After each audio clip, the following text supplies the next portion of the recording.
2015 Indian Roadmaster.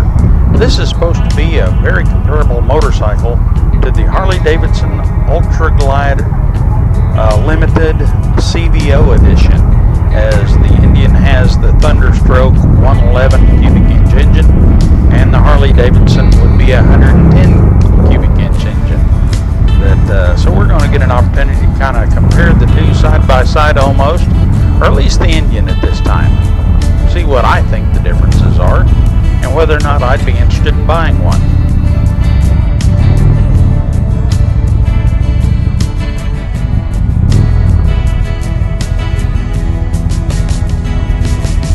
Well, the first thing I've been able to determine so far is between the two gauges. That is the Indian's infotainment system, if you want to call it that, and you can't read a cotton picking thing on that LED readout.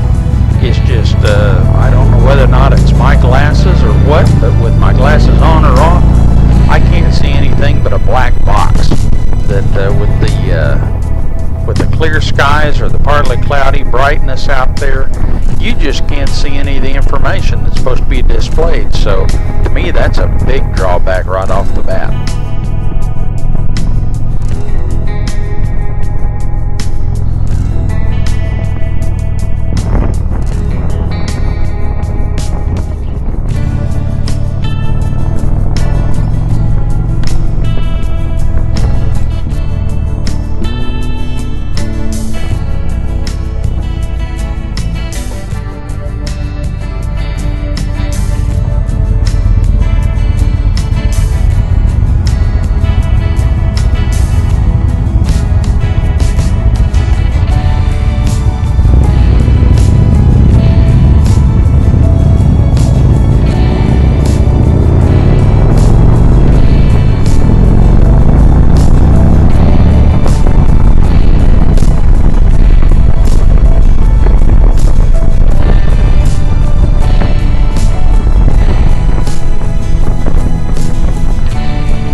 I'm noticing right off the bat is first gear seems to be a little short, a little tight geared. You kind of run up to its maximum real quick, but second, third, fourth, no problem with the throttle response. This thing has definitely got the horsepower to get up and put them down. It feels very, very comfortable right off the bat.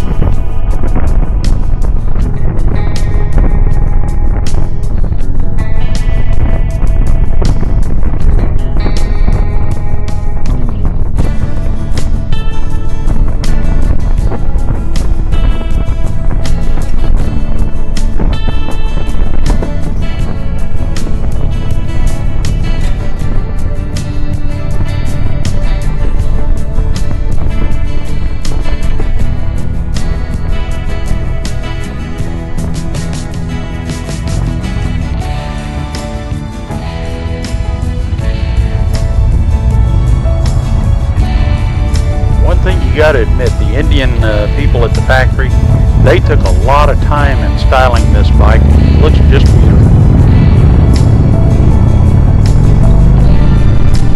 It still bothers me that I can't see any of the information between the two gauges, you know, like the tire monitor, the gear selector, the radio, what channels, things like that, your tire pressure gauges. All that information is there to make the riding much more enjoyable, but if you can't see it, what good is it?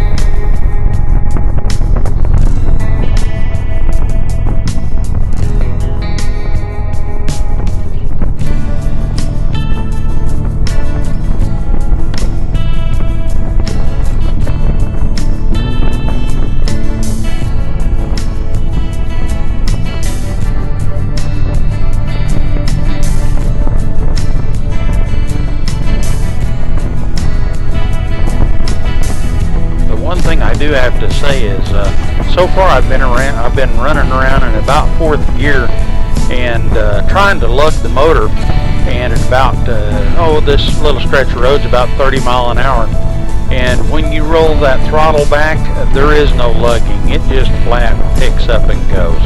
The torque on this thing is really nice. It's a good performance on the bottom end.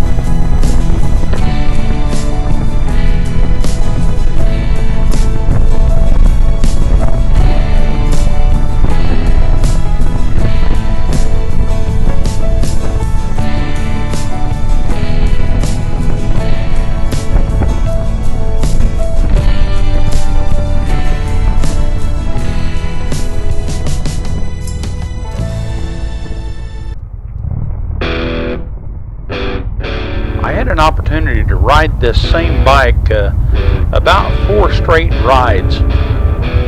And 2 things I noticed is the foot pads are about an inch higher than the Harley Davidson Limited, and as a result it kind of sets me setting back as far as at a backward angle. And by the 3rd trip that I had taken on this motorcycle, my back was actually beginning to hurt because of the stress on my back. And I'm thinking, this is supposed to be a bike for long range touring, and to me that it just doesn't feel right with back position. Don't know if it's just me or not, but like I said, other than that, it's a wonderful bike.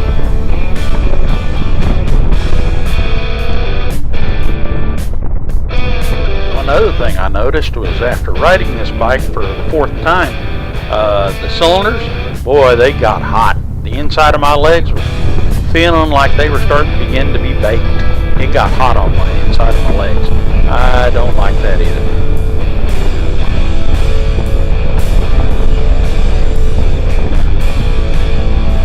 I wish the Indian reps or whoever designed this particular course had been a little bit more inventive.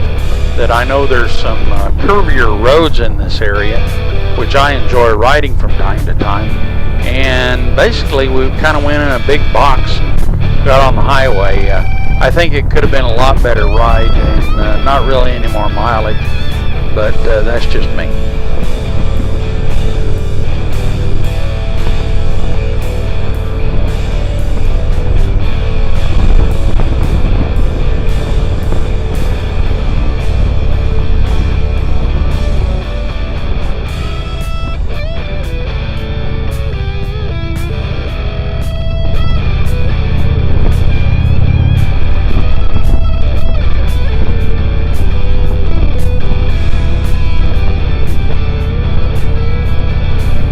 The other thing that kind of made this ride a little annoying is the fact that right now it's time for the kids to get out of school, so everything's 25 mile an hour in this area, and to our right is a huge high school for Broken Arrow, and also I believe middle school. So there's a lot of traffic kind of getting the kids from school at the end of the day, and it kind of disrupted the ride a little in my opinion.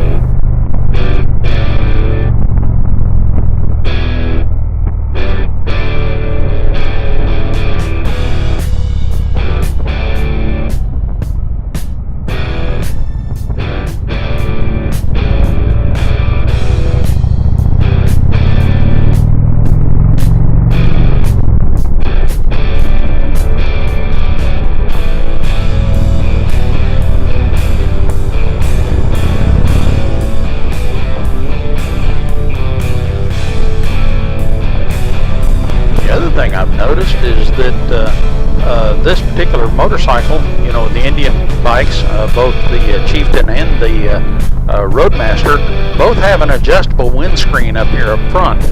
But as you, I don't know if you can tell it or not, but I'm wearing gloves, and if you don't hit it just right, nothing moves. So it's not quite as glove friendly on the controls as I'd like to see.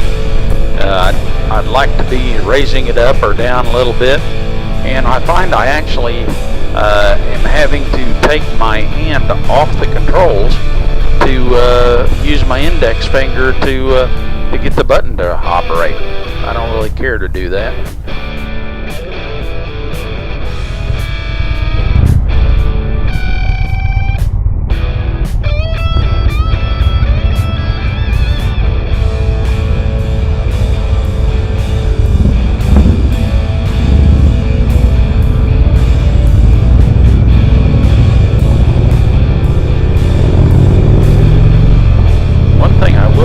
Roadmaster's credit is that if you want a motorcycle that you're going to definitely be looked upon, and you know, people be kind of looking like, what in the world is this bike? The Indian Roadmaster is definitely a cut above the rest with its 50 styling, if I want to call it that. Just makes it look really nice. I will give it that. It's a beautiful bike.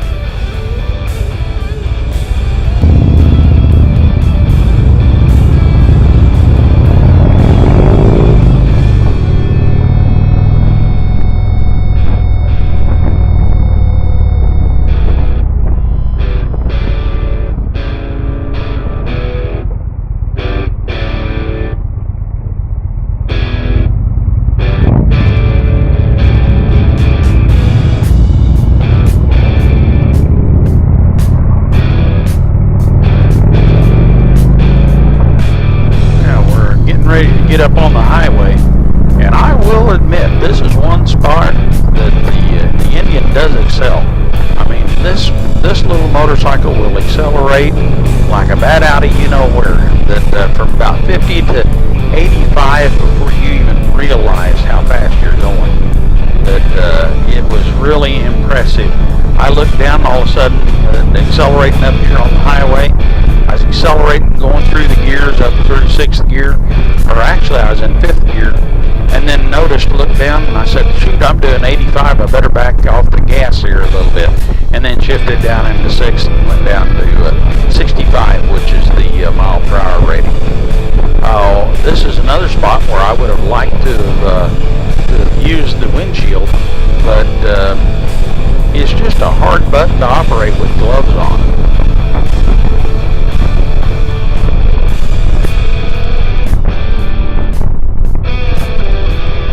Unfortunately, my camera is going to cut out the video here in a minute, so I guess I'll have to sum it up. Is the Roadmaster a good bike? Absolutely. Would it be a bike to me that is perfect for in-town riding? Absolutely. Are there some annoyances? Yeah, but what other bike doesn't have certain annoyances? Is it a bike I would buy? I don't think so. I think I'm going to stay with the Harley Ultra, the Ultra Limited. Or at least that's what I'm looking at buying anyway. But the Indian, it's a great bike. Feels real good. It's just not one I would buy.